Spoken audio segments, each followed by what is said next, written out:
महाभारत केवल युद्ध की गाथा नहीं, बल्कि जीवन दर्शन का महासागर है। इसमें हर प्रसंग हमें हमारे भीतर झांकने और सत्य को पहचानने का अवसर देता है। आज हम जिस प्रसंग की चर्चा करेंगे वो है द्रौपदी का चीरहरण। लेकिन हम इसे केवल घटना के रूप में नहीं देखेंगे, बल्कि इसके दार्शनिक, आध्यात्मिक और मनोवैज्ञानिक पहलुओं को समझेंगे।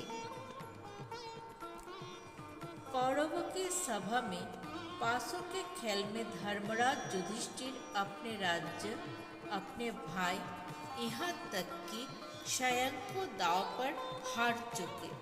अंत में दांव पर लगा दी गई द्रौपदी और हार जाने के बाद दुष्ट दुशासन ने उसे सभा में घसीट लाया। सभा में भीष्म, द्रोण, विदुर, सभी मौन और दुर्योधन, कर्ण, शकुनी सब उपहास कर रहे थे। दुशासन ने द्रौपदी का चीरहरण आरंभ किया। द्रौपदी ने पहले पराक्रमी पतियों की ओर देखा, पर वे बंधे थे। फिर बुजुर्गों की ओर देखा, पर वे मौन थे। अंततः उसने अपने दोनों हाथ उठाकर पुकारा, हे केशव, अब केवल आप ही मेरी रक्षा करें। और तभी हुआ दिव्य चमत्कार। दुशासन खींचता गया, वस्त्र बढ़ते गए। वह थककर गिर पड़ा, लेकिन द्रौपदी की लाज अक्षुण्ण रही। ये केवल द्रौपदी की रक्षा नहीं थी, बल्कि धर्म की रक्षा थी। ये प्रसंग हमें बताता है, जब संसार का हर सहारा छूट जाए, तब भी एक अदृश्य शक्ति हमारा संरक्षण करती है। द्रौपदी का चीरहरण वास्तव में जीवन का प्रतीक है। जब हमारी अस्मिता, हमारी मर्यादा, हमारे मूल्य संकट में हो और हम असहाय हो, तो केवल एक पूर्ण समर्पण हमें बचा सकता है। समर्पण का दर्शन।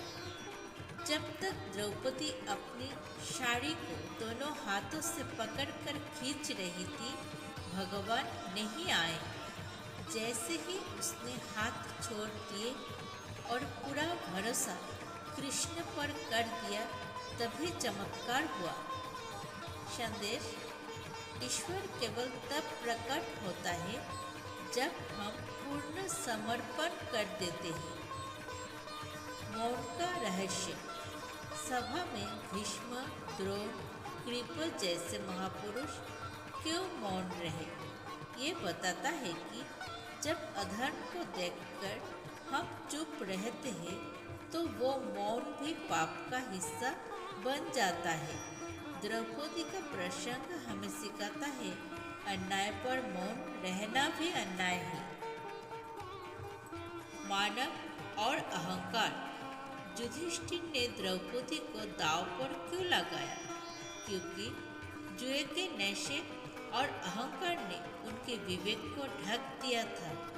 यहाँ जुआ केवल पासों का नहीं, बल्कि हमारी इच्छाओं, वासनाओं और मोह का प्रतीक है। जब हम अपनी बुद्धि को वासना और लोभ के दांव पर लगा देते हैं, तब हम अपने सबसे प्रिय मूल्य भी खो देते हैं। मनोवैज्ञानिक दृष्टि। द्रौपदी ने पहले इंसानों पर भरोसा किया, पर सब असफल रहे। अंतिम क्षण में जब उसने भीतर की शक्ति को पुकारा, तभी मुक्ति मिली। ये बताता है, बाहरी सहारे अस्थायी है, अंतिम सहारा भीतर का ईश्वर है।